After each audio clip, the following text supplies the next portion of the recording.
Hello, friends. Welcome to A Little Room for Healing, where we aim to create a little more room in the world for authentic connection, insightful healing, and a deeper understanding of our hearts, ourselves, and each other through honest conversation.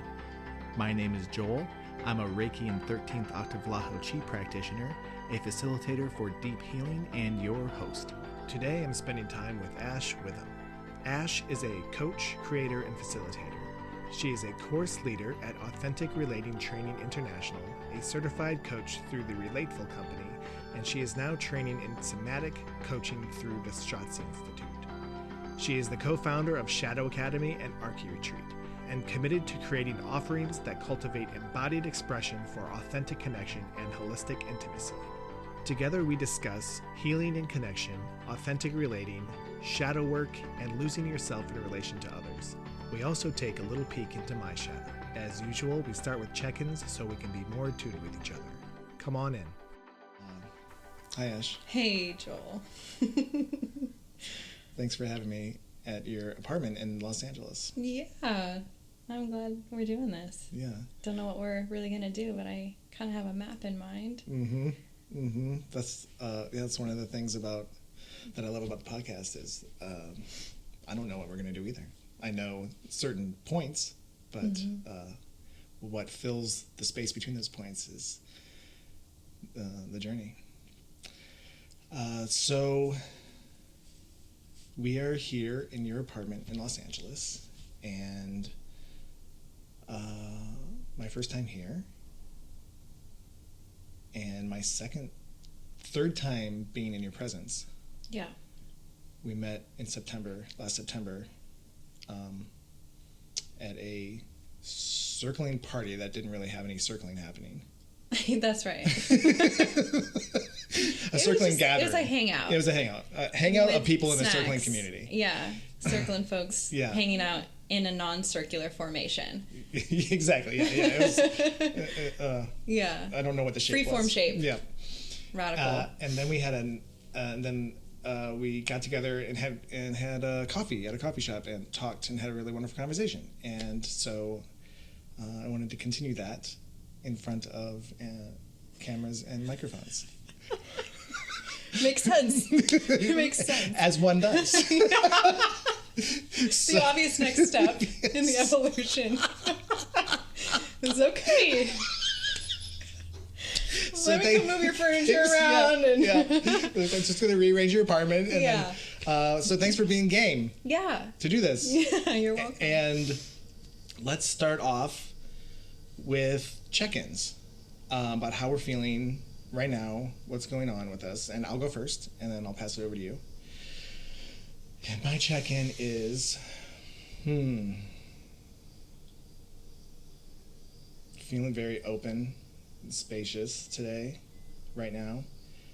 I'm enjoying the laughter that we've already shared. That feels good.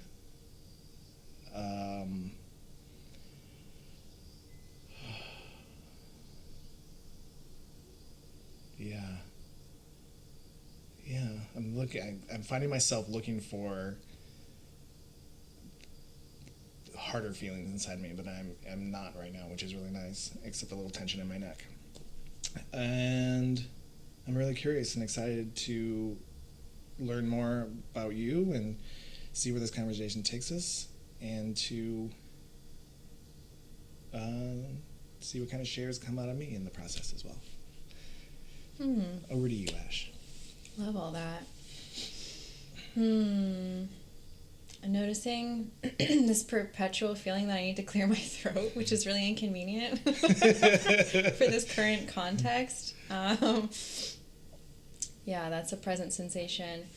And I'm noticing such a surprising feeling of comfort and ease, also loving the laughter, and just feeling in the seat of myself and buckled in for mystery here and mystery in life right now, which historically I'm not all right, I'm buckled in, let's go mystery. Normally I'm whoa, no, but I think it's time. I'm feeling like I have more resilience and spaciousness around the unknown. Finally. For now, check in tomorrow. Maybe it's like, never mind. Sure. This was a one-day thing here. We'll do another check-in tomorrow. Yeah. Great. What? Yeah. Oh, sorry. If there's more. No. Okay. No.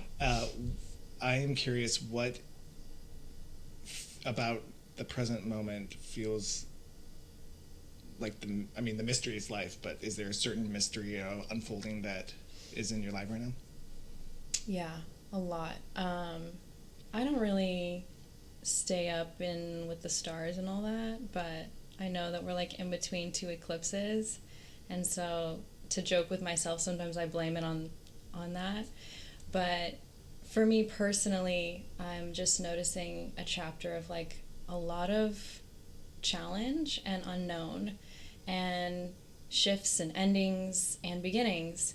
And it's, if I were less resourced, I maybe would crumble under all of it. Like, whoa, this is actually insane.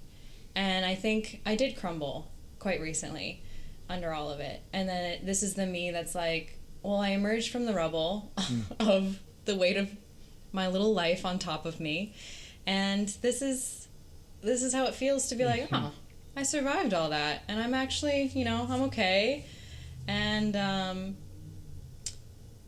after that, like, it actually honestly felt so hard recently that I was like, joking with people in my life, I'm looking for a spiritual awakening. Doesn't that come after like dark nights of the soul? Like, isn't that what comes next? So like, maybe I didn't have that and it wasn't this like huge moment, but I'm feeling somehow just suddenly more equipped. Like, all of my resources, all of my tools, everything I teach has like caught up with me, and I'm like, oh, this is when I use it. I practice and I train and I stay committed to these things for this moment when it's the hardest. And I forgot at first. It was so hard. I just was like, never mind, coping mechanisms, strategies. And then in reality, I'm like, oh no, this is when I use all that. This is what I've been training for. This is what I've been practicing for. It's for right now. And I just finally started implementing my own resources and practices more. And yeah, I've had a commitment I've been working with for over a year now around trusting the unfolding mystery. And I'm feeling it today and yesterday, particularly. Yeah. The trust? Yeah. Yes. And feeling open to it and feeling able to go into it? Is that what you're feeling? Yeah, it's like I tore my hamstring in September, and I've torn the left one before, and it took 3 months to heal. So I was like, okay, 3-month journey. I know how to do this. I can heal it. And in reality, I'm like, I don't know however much time it was from September 25th till now. It's like over 5 months, and I'm still healing it. And now it's like developed into a different issue. It's like, and through that, I stopped being able to rely on the things that I was doing at the time, yoga, a lot of dance. And then it brought me to my first time ever, like a regular practice in breath work. And I was doing it multiple times a week. Now I'm doing it 1 to 2 times a week. And breath work has been such a key part of my life right now, and exactly what I needed, more than dance and yoga and these things that I've done a lot in the past. And so I'm like, okay, what a mysterious unfolding. Like, I could have seen my hamstring injury and this lasting even longer as like just a nuisance, but it's actually been an opening. And one day my hamstring, I will be healed of this particular thing, but in going through it, there was a real gift. So using that really simple and not too dramatic example, I'm like starting to look at some of these recent events in my life and realizing like, oh, this might be quite similar. Like, it looks like an ending. It looks like heartbreak, or it looks like I didn't get the thing I wanted. And I'm like, maybe something else is unfolding that I can't see right now. And that the version of me, I can only see so far. And there's something around the corner. It's like, yeah, this is what it's like. It's like I can see, oh, wait, there's a corner. And I don't know what's behind the corner, but something is over there. And it might be better than what I was, like, attaching to. Yeah. So it's kind of like that. Yeah. Does that make sense? It makes total sense. I actually am feeling that same thing going on in my life as well. Wow. In ways. Like a lot of like compression, a lot of contraction happening, and being like, it's just going to keep squeezing. But I'm also going, no, this is happening because of what's around the corner. I'm getting squeezed so that around the corner I'm going to open, and then something will come in. Yeah. Yeah. Sounds very similar.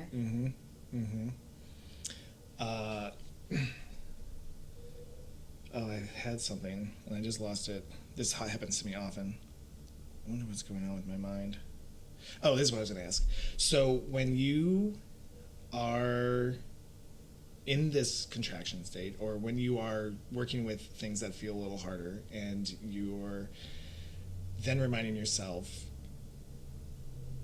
I don't know what's around the corner, but something good is going to come out of this. Something is going to open up for me.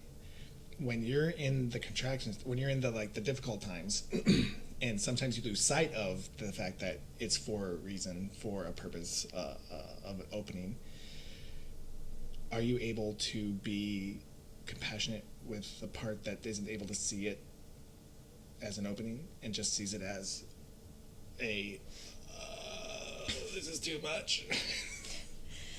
Yeah, if I'm understanding you totally, it feels really up for me, not in the last few days, but in the last few weeks, and maybe even zooming out to the last few months since we first met.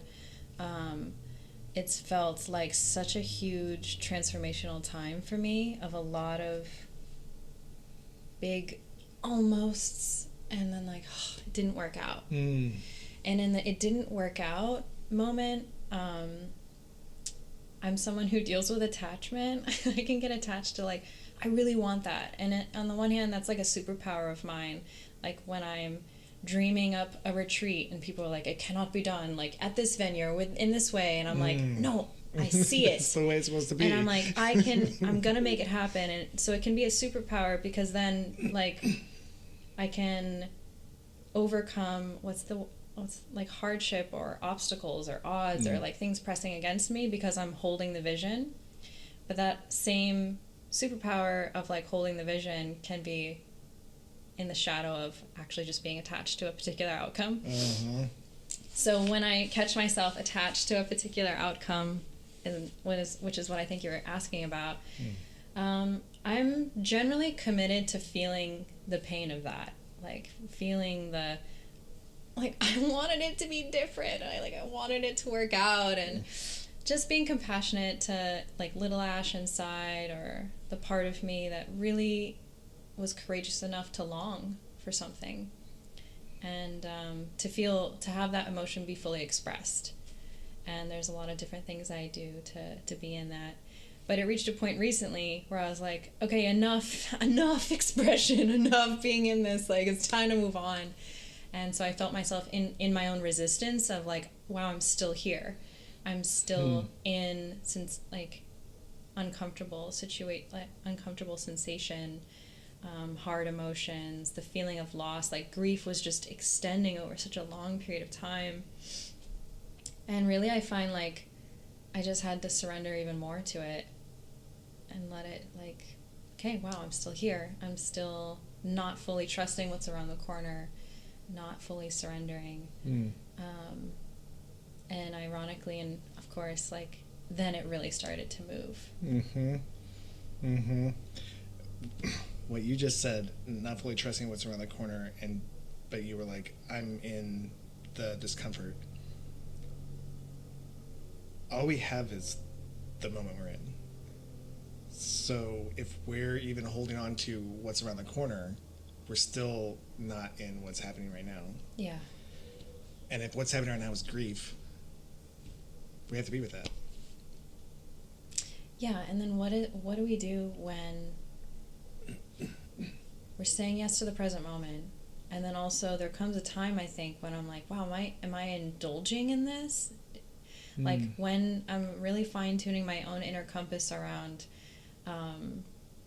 embracing what's here, and also knowing the difference of like, it's time for me to resource myself and not just continue to indulge in feeling this, but like, okay, let me titrate and take a break and take care of myself. And it's good. Not just stay in, because I can really stay in. Sometimes I need to not. Like, come up for air, yo. Yeah. That's such a great reminder. Yeah. I also have a tendency to really, really soak up the discomfort. Like you say, indulge. I'm like, I soak it up. I'm like, this is the way it is. I'm so used to this. Watch how I hold it. Watch how I'm with it. Even if I'm not holding it, I'm still in it.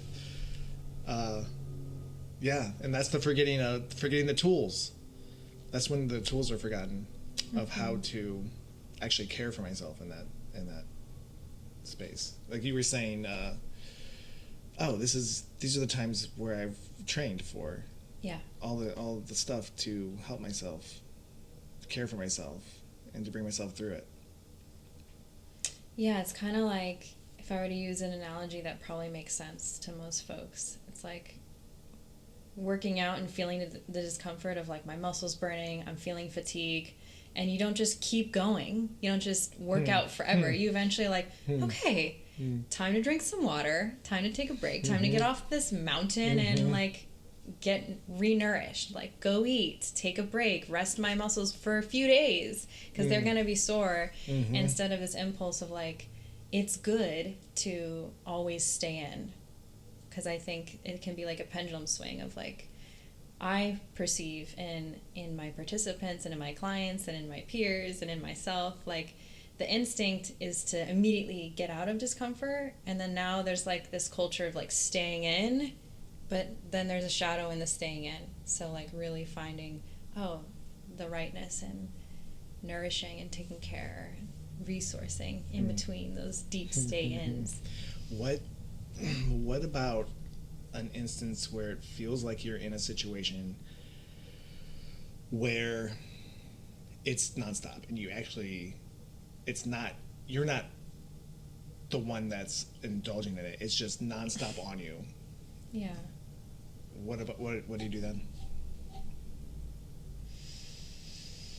I feel like I've been in that kind of recently, where it was nonstop in the sense of like 3 weeks of really grieving a loss, and feeling surprised, like noticing I had put a timestamp on, it'll probably take this amount of time to be over this. It'll probably go around this kind of trajectory, have more or less this arc, maybe some ways, but instead it was like intense. Like I'd have days of like, I'm good, and then like 2 days later I'm like, wow, I am back in. I am in this again, and I really felt this feeling quite recently of like, I need to get out of my own I'm so upset. I was like in the stage of grief of like anger, and I actually had to just go more into that, and of course behind the anger was more grief and more sadness and more pain, and love that. Yep. And then really like going behind the anger even to feel like the other layer of sadness and grief and pain. And to bring in my line of work, I'm like committed to bringing this to connection, and I'm in the balancing act of also being with that in myself and connection to self. And it was really in like bringing it to connection, I felt a lot of movement. Yeah.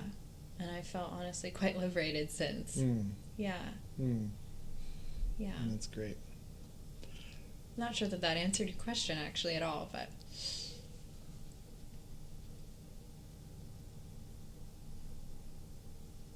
It did.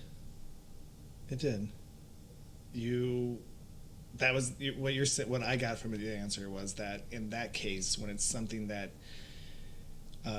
you're not indulging in, that's something that's just on you and happening, that you just stick with it.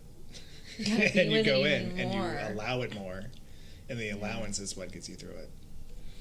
Yeah, and hearing that back to me, I'll add on, like, I will find out probably again the hard way that when I try to titrate with unhealthy coping mechanisms, it can be a moment of a break, but it can also immediately just mean, like, now I've avoided feeling the feeling that wants to be felt, and it just means I'm in this for longer. Instead of staying in, like, wow, I can't not feel this, just really honoring that and truly letting that feeling run its course. Which, as I say, that might be a luxury. Maybe not everyone can just make time for that in their days. Yeah, I've been thinking about that in my case a lot. I have a lot of time on my hands, and I don't, because it's not a 9 to 5, 5-day week, 9 to 5 job. I'm not forced to be around other people and have to hold it all in and try to push it aside to get a job done because people are watching and people need production, something productive to come out of you. So yeah, a lot of people don't have the time that I have to sit there for like 2 hours a day and be like, oh. Like when it arrives, maybe some people are like, after their lunch hour, they're like, it's here, I'm feeling the grief, and they don't have the luxury necessarily. So yeah, it is my awareness of also having making my own schedule and being in that freedom, like it's a gift, and I hope to share resources with other folks so they can create space for themselves in this context and culture that to me is like, what? That's not how we're supposed to, like, that's not human. Like, you even said it, like, produce something productive. Like, we've become just these production machines. It's like, wow, it's a little bit silly. Yeah, humans do produce, but I feel like humans produce when it is naturally wanting to be produced, and like to force production is not humane. It doesn't feel humane to me. It doesn't feel like humanity. Yeah, and that's like the norm. That's the overall Western culture. What are ways in which you want to share or share these tools with the world? What are the tools, or what are like the means of disseminating the tools? What are the means of disseminating? What are your means of disseminating these tools? And if naming these tools while answering that question happens, I'm cool with that. Okay. You're open to that. Yeah, my ways are, the main form is in workshops and trainings and courses and a retreat, an annual retreat, maybe more to come in the future, and one-on-one coaching, so some kind of straightforward ways. And I really love the one-on-one setting so much because I really appreciate totally giving all of the power of my presence to one person and realizing my presence is extremely powerful when I really give it to somebody. And I really love the group space because I believe that hurt happened in connection, and a lot of our hurt can only heal also in connection. So it's like you can be doing your journaling, you can be doing your vision quests, or even your talk therapy, but that's not a connection necessarily in that regard in talk therapy and in traditional therapy. Or even maybe for some folks in a coaching client setting, that's not necessarily a connection. So that's also why I appreciate having a background in relational coaching. So I'm like in relationship to the person, and we're talking about our relationships to the thing that we're in. But I really do believe that like so much of our hurt happened in connection, and at a point it must be also healed in connection. So the group setting, even if it's not the person, it's not that it needs to be healed with the person who is who you're pointing at created the pain. And I say that on purpose of like who you're pointing at created the pain, because a lot of times we're creating it for ourselves when we're like, it's you. You broke my heart. Or you let me down, or you didn't show up in the ways that I needed. But I do think so much healing happens in community and in being witnessed, even being really deeply heard and held by others. And also doing that for someone else. Agreed. It's in my personal journey, I do so much hermiting. Yeah. And solo work, do a lot of solo work, and so much so that while I'm stepping into community spaces more lately, it's a challenge to do that. It's a challenge to get into relation with people again, because I've been so like, I'm safe this way. But the healing, the hurt did happen with people around, and I'm not going to be able to heal that unless I'm around people and feeling those feelings that arise with those people and working through the things that come up because I'm with people. Exactly. Yeah, and some folks, the hurt is in being alone. Like, they're like afraid of their own company.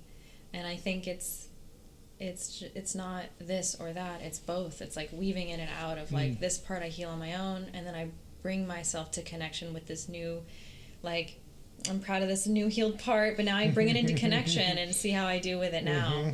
Instead of just like, well, I'm great as long as I don't interact with another human being. Like, that doesn't, like, what is that? You know?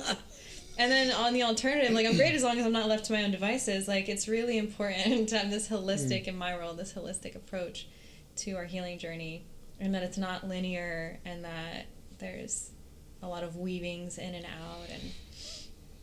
But I'm definitely an advocate for the healing and connection piece. And part of that you do is through authentic relating. Yeah. And there's other things that you do, but that's very connection with other people.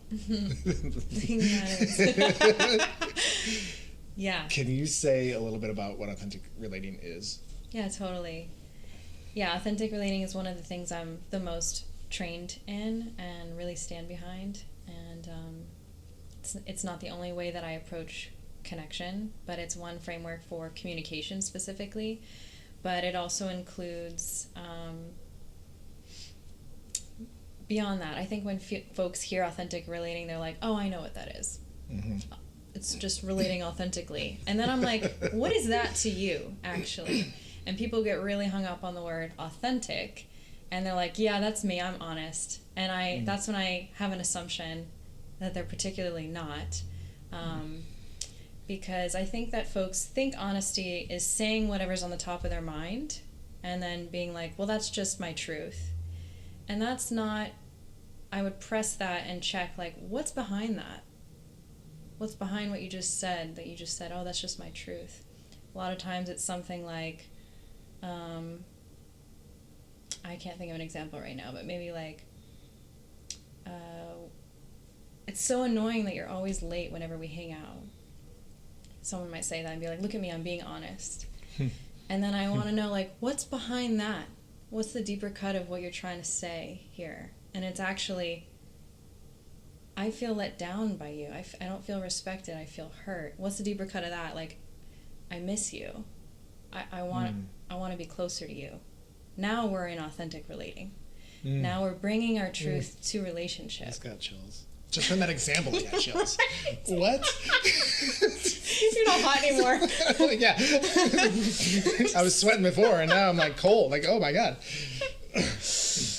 Yeah, I've never quite explained it that way, but I'm glad that landed in a frigid way for you. In a frigid, well, not frigid chills to be. Yeah, I'm with you. Yeah.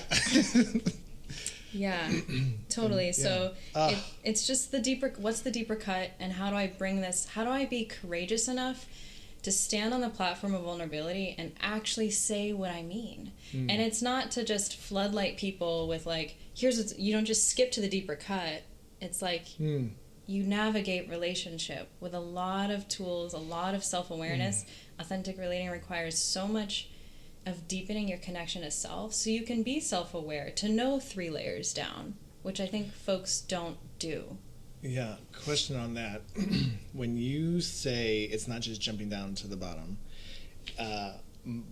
my mind in it is that that's because we're working with 2 people's depths and 2 people's experience in the moment. So if you go straight down to the bottom, this person might not be ready for it. Is that kind of part of it? You're kind of like working together to be with each other in the experience of going deeper. Yeah, absolutely. That can be a part of it. And it's also like, I notice that when folks come to a training, for example, in the training setting, I really think the word training is correct. Like, it's a lot in a short amount of time. Like, you're really training to learn the ins and outs of authentic relating.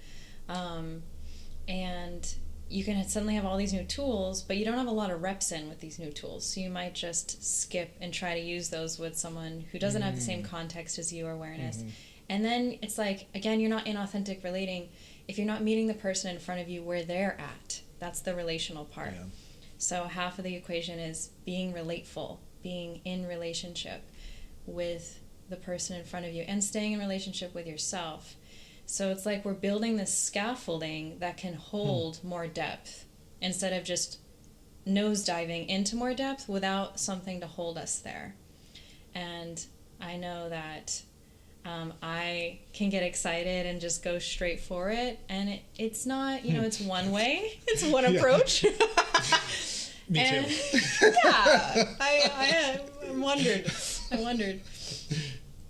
And it's not actually necessarily the most, what I'm realizing again and again and again in the deeper layers for myself, it's not necessarily the most loving thing I can do for me. It's just because I'm aware of this deepest cut of what's up for me, being fully revealed in it might not actually be living in my ultimate truth. That's me saying what's happening, looking like I'm being really honest. But if I could slow down, which is tattooed on my wrist, really? as a reminder. Slow down. That's good. Yeah. Then it's like I can realize, like, what is it that I'm actually needing to be in right relationship with me and with this person? Is it being the most revealed possible? Sometimes absolutely yes. Yeah. Sometimes it's like, I need to slowly enter more depth and truth. I need space and time to generate trust. I need to see that you're still here tomorrow before I tell you what's really up for me today. There could be, endless things. What would, for you, be some cues in the relational field with someone that would cause you to notice, that would make you notice, I need to go slower with this particular relational interaction? Yeah. If they're moving fast, if they're being very revealed with me when we haven't built the type of relationship to hold that much vulnerability yet. I think in a lot of the spaces that I occupy, vulnerability is used as currency, and it's like, look at how vulnerable I'm going to be. And I like to share that it's not, in the trainings that I hold, I'm like, this ain't the vulnerability Olympics. You're not going to win an award if you're the most vulnerable here. Like, a concept from one of my teachers that I love, and it feels so right for me, is called the tender edge. And it's really expanding your comfort zone, growing it a little bit at a time, just really not blowing past it, so that the next day you're in this vulnerability hangover, and not staying in your comfort zone so you're like, oh, I'm exactly the same as I was. But like really in a healthful and sustainable way, expanding what's in your capacity. So when somebody floodlights me with intimacy that our connection hasn't actually, like, one way I'll put it is, have I earned the right to hear that story? Like, Right. have we earned the right to be this revealed together? That reminds me of our coffee shop hang. How so? When I started talking about my urethra trauma. And I was even like, do I want to even say this to you? And then it like started coming out, and I was like, I'm saying it, but like, is this right? And I've done that so many times in the past. I've just been like, ugh. Yeah. And then being like, oh my God. Now they know that about me, and I don't even know if they're able to, like, what's going on in them. That's like, I just gave them way more than they needed, or maybe they were able to hear from me, a person who they just met. How was that for you when you Horrible. shared with me? When I shared with you, it was fine. It's like horrible. Oh, Horrible. Sure. Horrible. That's why I wanted to have this conversation. I really like, can we talk about it? No, I'm just kidding. I need a recording, and we need an audience for that. It happened towards it came out towards the end of our hang, and we Yeah. spent like, I think we were hanging out for like 2 or 3 hours. So We earned it. We earned it. 2 or 3 hours. Let's talk about your core trauma. Don't worry, I'm a professional. Yeah. How was it for you? I do remember it a little bit, and it's not to say that telling a more or less stranger something core to your being, I'm not necessarily advocating that that's always off the table. And I think what I'm speaking to is like checking in. This is how I do it. It's like,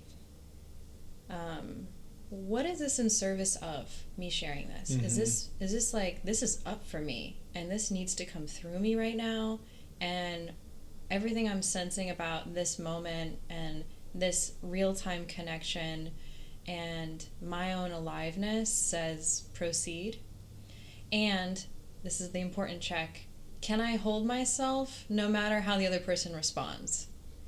If I'm actually needing the other person to respond in a particular way, and we haven't built the type of relationship that I know I can ask for that, or I can trust that I'm going to get that, then it's like, slow the fuck down. Yeah. Slow your roll, bro.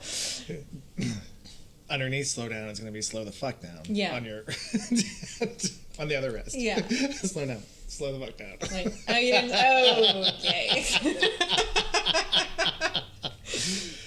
Yeah. That's great. That's definitely something that I've been working with, is slowing down. I just talked to my therapist today about it. Slowing down. How's that going? Great. I'm making really good strides. Slow strides or Slow leaps? strides. I'm taking slow strides and slowing down. We're gonna take the slow approach to slowing down. Because I can't quickly slow down. Because I'm so. I need to get it into my system. The slow down into my system. So it's a daily practice. Yeah. Hurry up and slow down. Hurry up and slow down. It wouldn't work. That would be jarred. That's true. It would be jarring. It's going great. I was talking to him about some really actual positive strides forward in the slowdown that have happened over the last just a couple weeks alone that we were celebrating. So, yeah. Oh, amazing! Celebrating you. Celebrate the slowdown. Celebrate that good old slowdown. Life is constantly giving me opportunities to remember to slow down, and even when I think I'm making new moves, which I have been making new moves and inviting others into slowing down with me, it's like it's not always your pace. It's like the pace of life, the pace of another person. And on top of that, I noticed even in making new slow down moves, a part of me was still quite fast. Internally. Like I heard myself asking verbally to slow down, and then I felt parts of me still moving quite fast inside.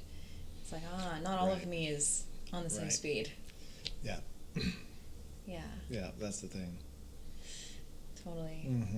Those are There's parts that are fast inside of it. Like I can mentally be like, slow down, and then this part is like, I need it now. Yeah, and those parts for you, I'm curious what they are. I know for me, and what I assess in others is that they're protective parts. The parts that are like, quick, let me feel secure. Quick, let me assure myself of something outside of me so that I can rest over here. It's very attachment based.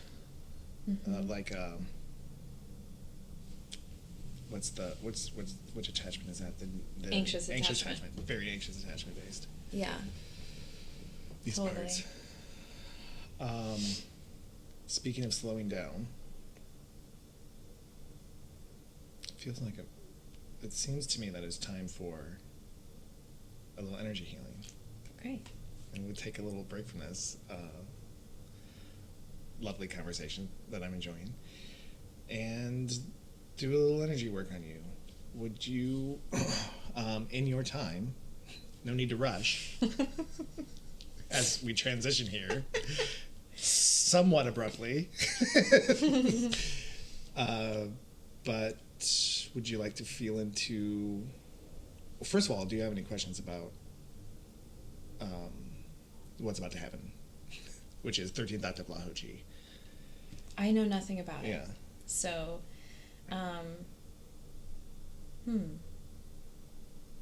interesting. I can feel an impulse in me to be like, tell me all about it.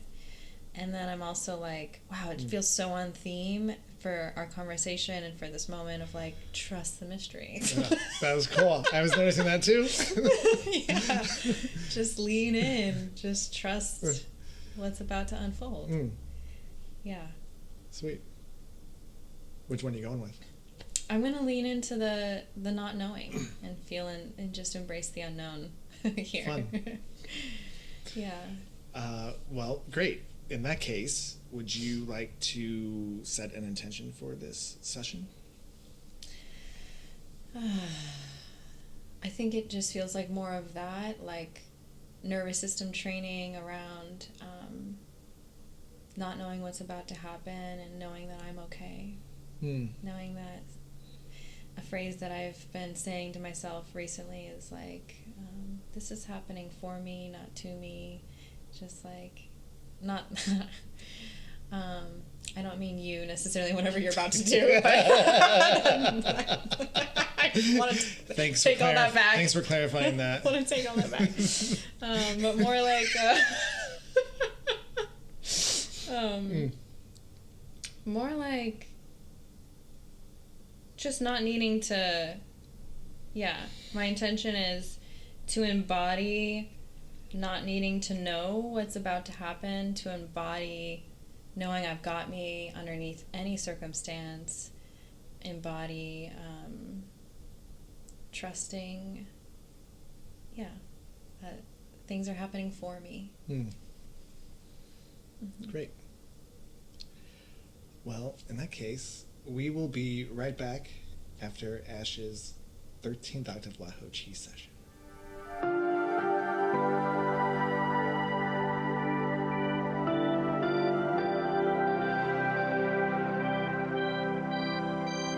And we are back from Ash's 13th octave Lahochi session.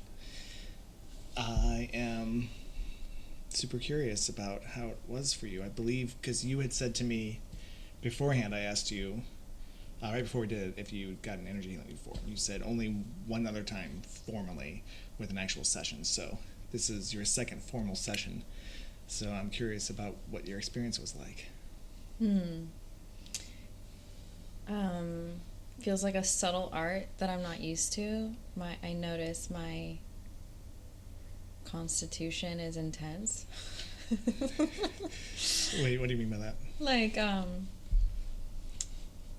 the body worker that I go to that is my favorite, it's like I'm on the edge of pain the entire time, and I'm like, perfect. Got it. So this felt very different when I think of that says a lot about me. When I think of healing, I'm like full bore, like let's and I just did an ISTA recently, which I'm not like I also believe in softness and subtlety and nuance, and that's just not my go-to sometimes, most often. So, yeah, it felt subtle and restful, and now I'm like a little less sharp in the mind and a little more soft in the body. Mm-hmm.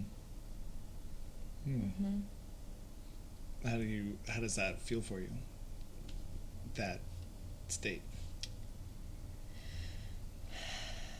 It's slower, so we had left with slowing down. I guess I've slowed down a lot. We did it. Yeah, that feels achieved. I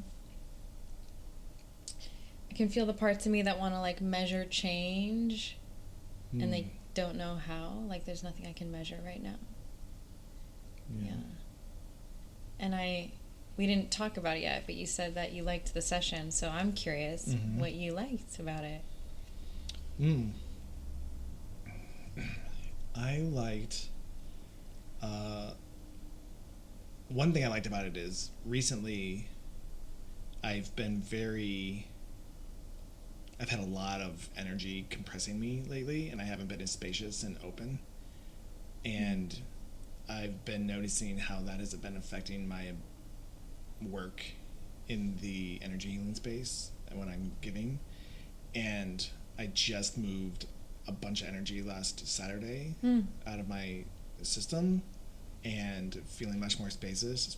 So I was really enjoying going back to having that much room and working on someone and feeling a little more, being able to feel the energy flow through me a little easier, and feeling like time and breath in the work, which I was grinding up against for quite a bit of time over the last month and a half, 2 months.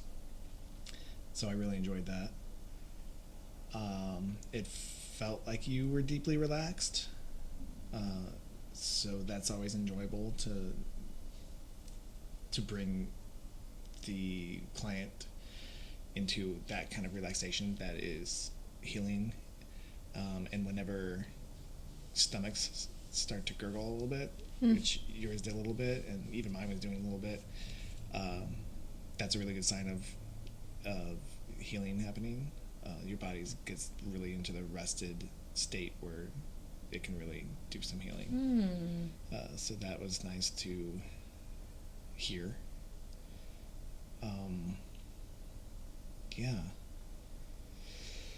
Yeah, those are the... Sorry, I just thought about the moment that I snored for a second, which like I realized is like an entire identity crisis. I'm like, I don't snore. But I had this moment that I woke myself up from a snore. Yeah, you were... When I got to... There's a position at the neck, the throat. And when I started... Shortly after I started that position, you started... this wasn't even the time when you had the big snore that woke you up, but you started going... Which most people do when I get to the neck. It's something about the throat, I think. And it always... when you did the snore, like, did you feel like you were asleep, or were you kind of in the hypnagogic state? I'm not sure. Yeah. It was funny, though. It was funny. It was eyes open for a split second, closed, and then you like shook your legs. You give your legs a shake. Yeah, just shake that off or something. I don't know. Yeah. I also added something new, something that I don't usually do, which is I did a little Reiki at the end, because you were talking about your shoulder and your hamstring. So I was curious if anything came up for you, or how that felt for you, those two spots. I felt the most during that part. Maybe it was also the time that I was the most awake. I do think I was in like some sort of liminal space, like immediately went into some rest. Very comfortable in my space, on my favorite pillow, and then like your peaceful music, you're barely touching me, and so during that part I was the most awake, but also I just felt like a subtle feeling of my entire body. Like I didn't necessarily feel too much focus on the areas you were in necessarily, but like my whole being and whole body was kind of like, it wasn't vibrating, but something just palpable. Like a really subtle microdose of something. Oh, it's cool. Like super like, oh, am I coming up on something? Yeah. But now I'm just like, oh, I could go to bed. Yeah, I'm really sleepy. Cool. Well, I hope. And I still don't know anything about it, so I'm like, what was I supposed to feel? I'm like, what happened? I basically just fell asleep. So I'm still in the active mystery. Yeah. So, as far as the intention, your intention, do you feel like? I mean, that's what you did. Just to be, you're like, I just want to be in the active mystery. So. Yeah, success, like, I guess. Continued. Yeah, I mean, there were moments when I was more awake that I watched my mind, like, kind of plan, what am I going to have for dinner? Or, like, oh, am I going to do this? You know, and then I was like, what? And I try not to make that wrong. And I'm just like, okay. Like, when I catch myself in a future thought or, like, oh, what do I want to say in the second part of this podcast? Or, like, oh, I wish I said that differently. I'm just like, oh, look, like, noticing that my mind is busy. And then I'm just kind of like, what's it like? Like, do you need to be here? Or what would it be like to come back to this mat? And I just kind of ask myself and let myself choose. I like that it comes in the form of a question. What would it be like to come back to the mat? Yeah, like giving myself a real choice, consent, trauma-informed personal leadership. Yeah. Giving myself, instead of making chastising myself. Like, even in breath work, often they're sharing with us, like, notice your busy mind, but truly when I'm in breath work, it is often my most creative time. Like, I'm just like flooded with ideas, and I'm like, I'm gonna let that come. like I'm just gonna let it be this beautiful opportunity for me to be this open channel for a lot of ideas to come through. So I don't think I can harness like which ideas I'm allowing in. I'm really interested in entering a chapter of my life that just has a lot more allowance, like a much bigger threshold for what's allowed in. Even the thought that's like, what am I having for dinner later? Just like, okay, of course, like, that's okay. And then next thing, just making more space in the experience of Ash. That sounds wonderful. Yeah. There's one thing came through me when I was at your thigh, your hamstring, and it was this happens more when I do Reiki than when I do 13th Active Lahoji, because I'm going this way more in 13th in Lahoji, and in Reiki there's a little more space and I'm a little more passive, so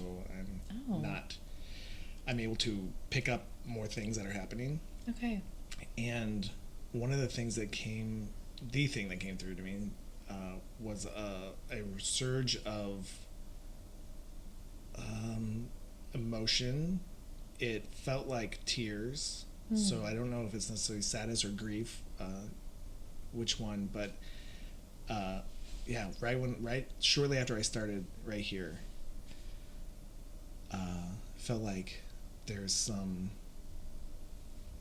grief or sadness around that area, possibly. I don't know if it's true or not, but that's what came through.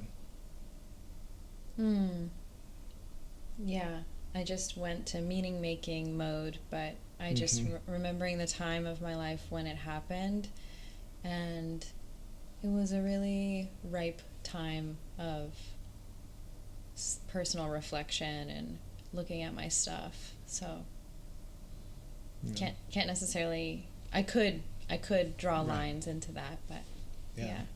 No need to. I was just noticing it. Yeah, that's what moved through. Thank you for digesting that with me, for me. Yeah. So there's another thing that you do that I'm curious about that I'd like to talk about a little bit, and that is you started a something called the Shadow Academy. And I'm assuming it has to do with shadow work. You assumed right. Yeah, I co-founded Shadow Academy. Yeah. Where did that come from?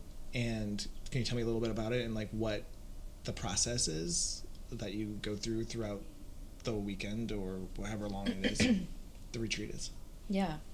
So that one has only been in the form of an online course, the Shadow Academy process. There's like the intro course and then an advanced course. And that started, I think it's just been in my nature to always be interested and willing to look at the thing behind the thing and to go towards the darkness, to be like, I really want to know the truth here. So I think that's always been in my nature. And then I was invited by my co-founder who has since handed off the project to me, and now it's mine to own. And he just invited me into it. I think he was like, I think you're great for this. And at the time, I was definitely still not in my full embodiment of leadership. And I was like, oh my gosh, really? And this was just such a beautiful journey for me to really immediately step into some of my gifts around not just space holding, but experience creation. So we created a course that I feel super proud of, and I've edited it and let it evolve each time. Everything I do is relational, really. All of my offerings are using relationship as relating as a form of transformation. So I'm even relating to who shows up, and I'm adjusting accordingly. I'm not just like running a script. It's never like that. So the course has evolved and grown up with me and through anyone who's taken it. And the process is really a combination, and I kind of use the same process for everything, which is a combination of theory, self-reflection, and immediate practice. And then harvesting as a collective, as a group, what did you notice, what did you find, to like really integrate after the practice. So any theory that I present on shadow work, there'd be a practice to go with it so that you can immediately embody it. So everything is always, it's not just like sitting and passively taking in information and writing notes, but immediately getting it into your soma, into your body, and into your awareness of like, there I am doing the thing. There I am in my stuff. And then digesting that, integrating that, talking about that, processing that with your partner or partners who have had that experience with you, and also then with like the whole group, so that it can really fold it in. And then for Shadow Academy specifically, since it's a course online over several weeks, there would be assignments in between that I love so much. I'm like, how did we come up with these? These are really good. I noticed that when you started talking about it, assignments, like you you lit up. Oh, just when you said assignments in between. Yeah, because I've redone them every time I've taught the course. I've also redone the assignments myself, and there's always something new. There's always something new for me to find, and I know what the assignment is. I created it, and I'm also like, wow, this is gold. This is always it feels hygienic to me to just return again and again to these processes. What draws you to shadow work? And I know you said you like to see what's behind the behind, which is also something that authentic relating does as well. You're just like, well, what's behind that? What's behind that? But like,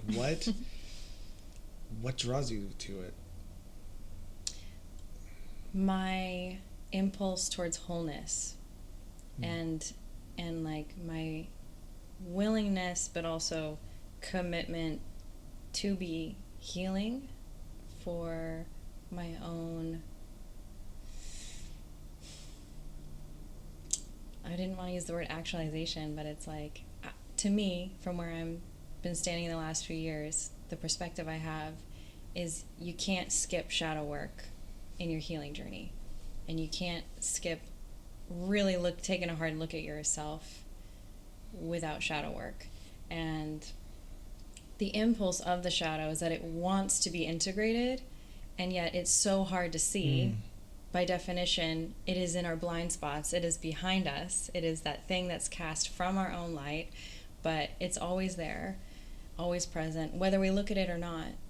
So by being in the practice of just actively in growing that muscle to like take that look, like a, like a deeper look at, like, seek for your blind spots. And also, by definition, you can't fully see your blind spots, so it is important to also have others' reflections, which is built into at least the course that we created, Shadow Academy, but also now in how I'm in maintenance with myself around it. And I feel that it's totally transformed, like, how I move through the world and how I move through, you know, any book of any greatness. I'm like, if something in it goes against, it's just like love and light, I'm like, well, I'm like, wholeness, baby. Like, well, what about wholeness? Like, you are all the things. You are sadness, and you are the capacity for sadness and happiness. You are the capacity for grief and ecstasy. Like, you hold it all. And in that wholeness, there's just like so much less fighting. Yeah, that sounds nice. You said the thing that stuck out to me, one of the things that stuck out to me was the shadow wants to be incorporated. It wants to be integrated in us. And how hard, and it's in a blind spot, and it's in the darkness. And another thing that makes, in that darkness, one of the things that makes it difficult for us to incorporate it is that it's hard stuff to look at. Yeah. It's hard stuff to feel. Which is, I understand why a lot of people avoid it. Totally. It's like, why would I want to look over there? And it's like, oh, if you don't, the consequence is you're going to be sabotaging your life and your relationships. I really think that's the price. And one of the easiest ways that you can find, if you're like, I don't know where to look, this thing I can't see, what triggers you? Like, when you look at somebody else and you're like, wow. Like, whenever you have trigger and projection, that is a ripe, easy place to find your shadowy material. Like, it's very fertile with shadowy stuff. Like, any example you could share with me, we could find some way to, like, oh, look in the mirror.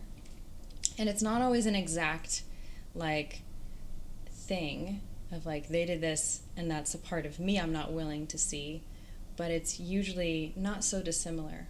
And it's so much easier to project that discomfort and that inability to accept in another person and totally not even notice how you're truly just not accepting that in yourself. And so, of course, you don't have capacity for bearing witness to that in other people. And so as we do more shadow work and we invite ourselves into more wholeness, we then just become more capable of accepting others and their wholeness and their imperfection and their totality. So it just creates a lot less trigger and, like, tension and projection, and so it requires so much ownership to really do this, which is hard. It's like, you got to be responsible for your stuff. And again, a lot of people don't want to do that. It's so much easier to you, and then, you know, it's classic, like, look at the fingers pointing back at yourself. It's like, Oh, I've been doing a lot of work on grounding myself in the joy and the happy and the good feelings, and grounding yourself in the dark and the shadow, like, but not like, oh, this is how it's going to be and I'm going to ground myself in, like, this is the way I am, but actually getting in there and going and being able to see it and hold it is grounding. You're grounding yourself in the ability to hold that these dark things or these shadow things are part of you. They both take so much work, is my point. Grounding in joy and grounding in shadow both take a large amount of work to do. your joy could be your shadow. That could also be really your shadows. Anything that you can't say, I am that. That's a part of me. And so we call that the golden shadow. So anything that you're still projecting, like, oh, they're so successful. They're so good at being happy or rolling with the punches. Yeah. And then it's like, what if you just say, just like me, at the end of it? How does that feel like in your me. body? Oh, that's cool. Like, can you find the party that's like, ooh, I'm resisting. I can't believe that as true. There's something there for you. And it's also fun to do with some, you know, what we might call more negative things, like, wow, you're so entitled, just like me. Like, it's just such a great, easy little exercise. Oh, but just like me. Oof. I get really triggered by people who hurt me and don't see how it hurt me, and then aren't able to acknowledge that they hurt me, and then I feel like I'm not seen. And that is probably one of the biggest triggers I have that really dysregulates me. I'm curious about my shadow part of that, which I've been really trying to find and look at. Can I try with you? Yeah, please. So just to make sure I'm understanding, you get really triggered when somebody's, they've hurt you and they're not seeing how, and they're not acknowledging it. And they're not looking. They're not looking. And they're not looking at. They refuse to look. They're not willing to look at it. Yeah. How they've hurt you. Is there a way that you haven't been willing to look at how you've hurt you?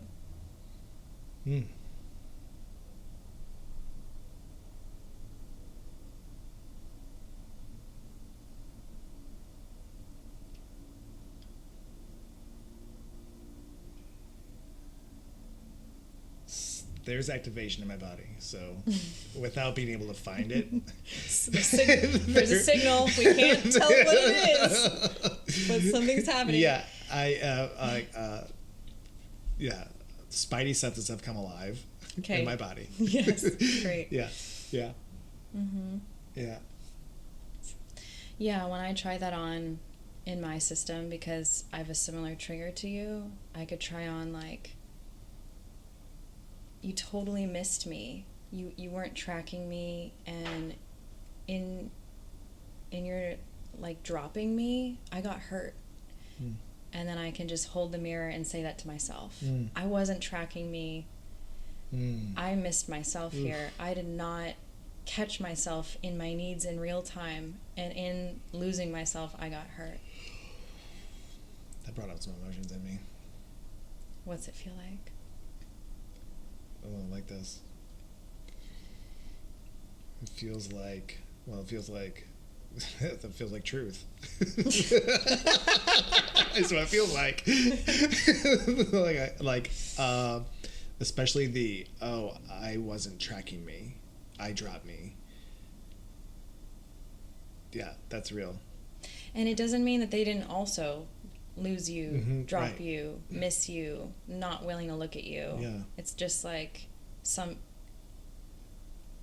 maybe I also did that. Yeah. If I'm become ungrounded when somebody misses that, that means that I haven't been holding myself in the relational aspect either, and I've lost myself, and yeah, that's definitely feels true in this system. Yeah. So sometimes folks can get confused when when they're first starting shadow work, and think that now no one is responsible for harm or any thing that upsets them, but that's not it. It's like capacity and truth just gets bigger, and it's like we get to take responsibility and come in. And why I say we get to is like we just come into more power when we take responsibility for our own well-being and our own lives and our own activation. But when we're like, we hand it over, it's like, you upset me, you dropped me, and I'm totally a victim until you right this wrong. Powerless. Yeah. We've totally given it away. This is Yeah, this is wonderful. This is part of the thing that's been going on with me is unsafety, a feeling of not being safe. Yeah. With certain people, in certain relationships, and in digging through why that is the case, and when I look at my shadow in it, which I've been doing, I find that have a really hard time being safe just in me, and holding that safety. Yeah. I really relate to you. That makes sense to me. Yeah. I'm curious what it's like for you, and what it's like for me is in so many different ways, realizing like I'm really wanting safe love. And I noticed, I realized I've been looking out. Where is the safe love? I got it on the nose on that one. Yeah. Yeah, like where? Who's got that in stock? Yeah. And then, I get to be it. I get to be that for me. I get to embody safe love. I get to generate this. And realizing, catching myself in how, even with that awareness of like, I have to be safe love for me in order to attract safe love and co-create it and cultivate it with another, and just continuously feed it to myself. It's like I can still catch myself with a lot of focus outward on seeking safety outside of self. Yeah, 100%. And when one starts building the safe love in themselves, and that attracts them to the safe love in relation to someone else, it's highly, probably most likely that person has safe love for themselves. Yeah.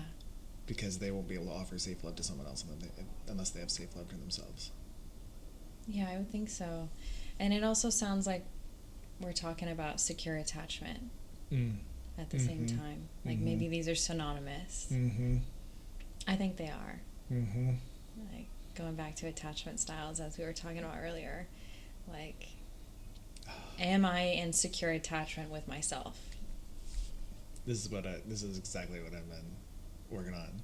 Yeah. Building the secure attachment with myself, because the anxious attachment is it's rough. it's rough. What's it like? What's the rough? It's anxious. What's the rough like? Like? Anxiety. It's not being present with my body, and it's going into the past. When I was just talking about this with my therapist again. He comes up a lot, but it's me going into the future and creating what I think is going to be the safe thing. But in going to the future, I'm actually going into the past of what I feel like little me or past me needs, instead of being right here with what is. Yeah. Does it feel like self-abandonment? Yeah. Self-abandonment, dissociation. Yeah. Self-abandonment in the fact that I'm looking for someone outside of me to hold all the feelings that are going on inside of me. Totally. And I also, as you were describing that so beautifully, I saw the visual of you like looking for safety by securing some sort of future context, but really it's based off of past. And then there's you in the present moment, and nobody's looking at that person. Nobody's like, what does present day Joel want, need, feel here and now? Yeah. That goes back to, I stopped tracking myself. Yeah. And then you're like Makes looking sense. out at the person, you missed me, just like I did. Oh, that's good. Ooh. There it is. Hit the spot. There it was.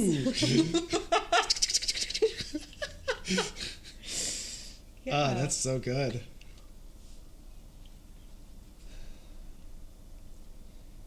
Ooh. Thank you for that. That was fun. What's it feel like? in you right now? What does it feel like in me right now? It feels like my present body, my body is tingling because it feels like it was truly noticed and seen and being integrated into the process of what's actually happening. When he's like, and my body's like, yeah, I am what's happening. I literally right now am what's happening. There's nothing else but this. And he's kind of like, see how good it feels? He's kind of like, what? See how good it feels? Oh, to be here. To be here. Yeah. Yeah. And I get it. I get how terrifying it is to actually feel what it's like to fully be here now. There's so much to experience in this exact moment. And and then the next, oh, there's even more. And it's like, yeah, and we're also in a culture that doesn't like support slowing down to just be like, what's here right now? So it really requires an active commitment and just returning again and again and again to self and center. And I'm here like talking about it, and I'm gonna forget tomorrow. Yeah. And then I'm gonna remember. Exactly. And then I'm gonna, oh yeah. Exactly. Yeah, it's just for me. I'm like, it's okay that I'm gonna forget because I know I'm gonna remember, and the space in which I forget is becoming shorter and shorter and shorter. It can just be a moment. Oh, I lost myself for a moment. I forgot me for a few days. Oh gosh, let me be in the grief of having forgotten me for a few days, and then like, I'm back. Okay, let me make repair with me, and it's a whole process as it is in me today, up until now. Even I'm even noticing that even in being here with you, listening to you talk about you or your experience, that it can be easy for me to go more into what's going on over there. And the balance just kind of goes off a little bit, and part of myself is like, what about stay in tune with me? Yeah. So do you have a propensity to be looking outward? Yeah. That's a common trait of anxious attachment. And also there's a self-centeredness to it, which is kind of seems counterintuitive, but there's like looking outward to see, how are you relating to me?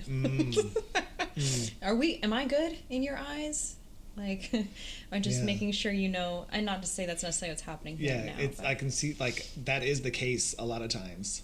It is the case a lot of times. And in times like this, it's a propensity to really want to understand your experience as much as I can. So I put most of my energy into actually feeling what's happening when you're talking. And how is that for you to lean into other? Can you come back to self, or do you get afraid of like, oh, I lost me while I was over there? Depends on the situation. When I'm holding space and facilitating, the majority of the time, it feels really good to be in that experience, but I'm also holding myself. So like I'm able to be like, okay, I'm anchoring with the little bit that I'm anchoring with as much as I need to anchor myself to keep track of what's going on here.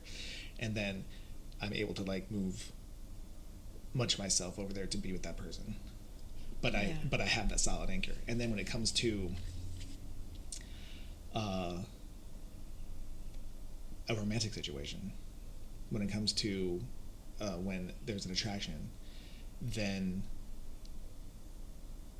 that anchor wobbles, and then I'm in.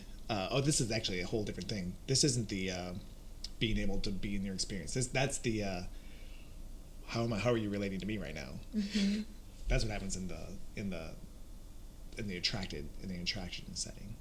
Yeah, totally. So you're using like this anchor analogy.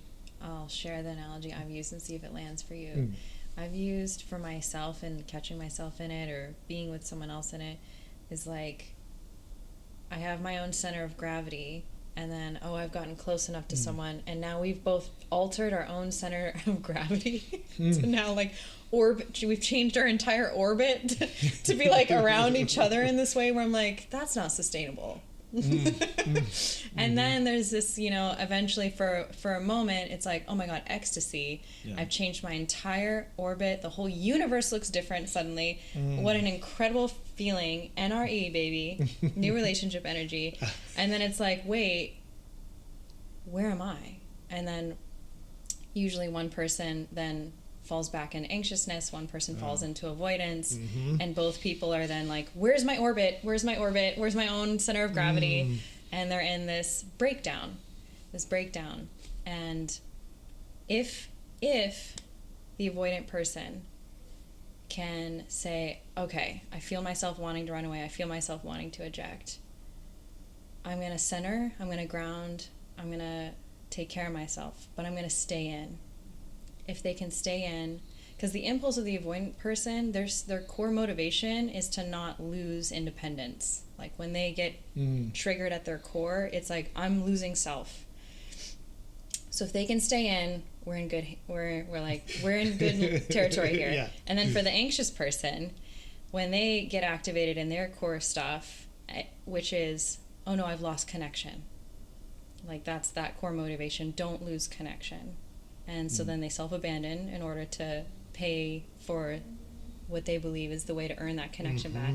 And the core motivation or the way that they can come to transform this dynamic so it doesn't just play out the normal dance is they can self-soothe and not reach like, can you make, like, I need us to feel good, like I need something from you so I can, they have to self-soothe. So avoidant person has to stay in, anxious person has to not overlean, but like stay centered and self-soothe, and then they can transform this whole freaking dance instead of doing the normal dance of like avoidance and then anxious, and then eventually, we know how that goes. Yeah. And that is why I'm still single. You just kind of do this dance. I'm also happy to say that I've been the anxious and the avoidant. So. Oh yeah, great. We love disorganized. Yeah. We love a good disorganized attachment style. You're just probably trying to make the balance. If you meet someone anxious, you're like, don't worry, I'll balance this out. I'll be super avoidant for you. Yeah. That's how attuned I am. Yes. You're like, don't worry, I know the other moves to make. Oh man. But these like the stuff that I've been working on and the stuff that we've been talking about today, and even that little exercise that you went through with me, are all things that are like, I feel myself moving more towards having the secure attachment to myself. Beautiful. Very thrilled about that. How do you know you're closer? What does it feel like or look like? You need some water. I said that, and then something moved in my throat. Yeah. I was like, "You're believing it," because I'm believing it. That's what it feels like. I'm believing it, and I'm trusting my body more. Yeah.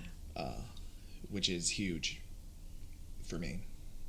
I'm sure for a lot of people, but I know definitely for me, like trusting my body is massive. And I was just able to say that honestly with full conviction for the first time 2 days ago. Oh my gosh. Wow, this is massive. Yeah. And so what we're talking about is like reinforcing this forward momentum that I'm on. Yeah, this new opening, this new shape that you're taking. Yeah. New competencies. Wow, beautiful. So thank you for that. Thank you. And I feel like this is a really great place to bring it to a close. Okay. Wrap it up. Yeah. If that feels good to you. Mm-hmm. This has been wonderful. Totally enjoyed this conversation, and really, it's really wonderful what you're offering to the world and to people, and hope it continues. Is there any way that people can follow you or hear from you or contact you if they want to do any authentic relating courses or any of the retreats that you lead? Definitely, yeah. So my website is my name, Ash Witham, WITHAM.com. That tends to have all of the upcoming courses, workshops, trainings.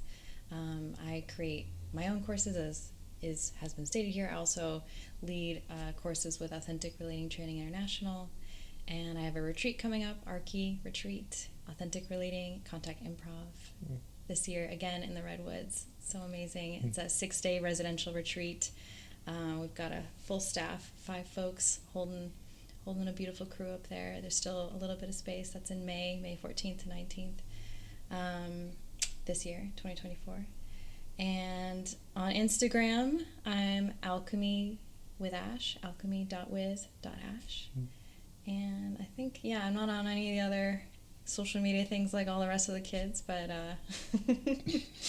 that's plenty of ways to find me. Mm-hmm. Yeah. Fantastic. Thank you so much for joining me and co-creating some healing today. Yes. Thank you as well for sharing your gifts with me and inviting me into this beautiful conversation. I had a great time. You're welcome. And it was a great time. And to all of you, I invite you to make a little room for healing in your lives, and I look forward to seeing you next time.